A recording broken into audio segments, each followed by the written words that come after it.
இன்னைக்கு நம்ம தமிழ்நாட்டோட அரசியல்ல நடந்த முக்கியமான ஒரு மாற்றத்தை பத்தி பேச போறோம். ஒரு நடிகர் முதல்ல தன்னோட சின்சியரான உழைப்பால மக்களோட மனசுல இடம் பிடிச்சாரு. இன்னைக்கு அதே மக்களை வழி நடத்துற ஒரு தலைவரா மாறி இருக்காரு. கரெக்ட். நம்ம தமிழ்நாட்டோட புது முதலமைச்சர் தளபதி விஜய் பத்தி தான் நம்ம பார்க்க போறோம்.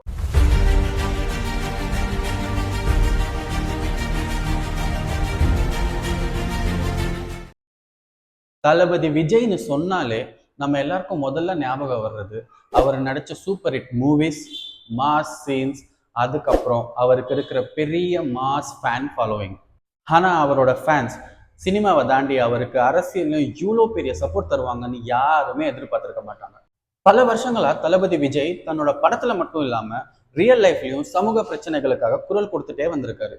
ஒரு கட்டத்துக்கு மேல தன்னோட ரசிகர் மன்றத்தை ஜூலை 26, 2009 அன்னைக்கு மக்கள் இயக்கமா மாத்தி தன்னால முடிஞ்ச உதவிகளை அந்த மக்கள் இயக்கம் மூலமா செஞ்சுட்டே வர்றாரு. அதுக்கப்புறம் ஒரு பெரிய முடிவு. தமிழக வெற்றி கழகம் டிவிகே அப்படின்ற ஒரு புதிய கட்சியை February 2, 2024 அன்னைக்கு ஆரம்பிக்கிறார். அந்த நேரத்துல மற்ற அரசியல்வாதி யாருமே இதை சீரியஸா எடுத்துக்கல.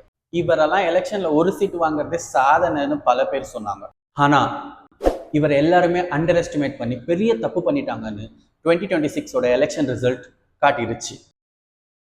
இப்போ நடந்த 2026 எலெக்ஷன் நம்ம தமிழ்நாட்டோட அரசியல்ல ஒரு பெரிய டேர்னிங் பாயிண்ட். பிரச்சாரங்களை நடத்த விடாம பல தடைகள், பாதுகாப்பு பிரச்சனை, இப்படி பல பிரச்சனைகளை தாண்டி டிவிகே கட்சி தனிச்சு போட்டி போட்டாங்க இந்த 2026 எலெக்ஷன்ல. முடிவுல டிவிகே மற்ற எல்லா கட்சியை விட அதிக இடங்கள்ல ஜெயிச்ச கட்சியா மாறுச்சு. தளபதி விஜய் நம்ம எல்லாருக்கும் கண்டிப்பா மாற்றத்தை கொண்டு வருவாங்கன்ற நம்பிக்கையில அவரோட கட்சியை ஜெயிக்க வச்சு இன்னைக்கு நம்ம தளபதி விஜய சிஎம் ஆக்கியிருக்காங்க. சினிமால ஒரு ஹீரோ எல்லா பிரச்சனையும் உடனே தீர்த்து வச்சிருவார். ஆனா ரியல் லைஃப்ல அப்படி இல்லை. மாற்றத்துக்கு கண்டிப்பா நேரம் தேவை.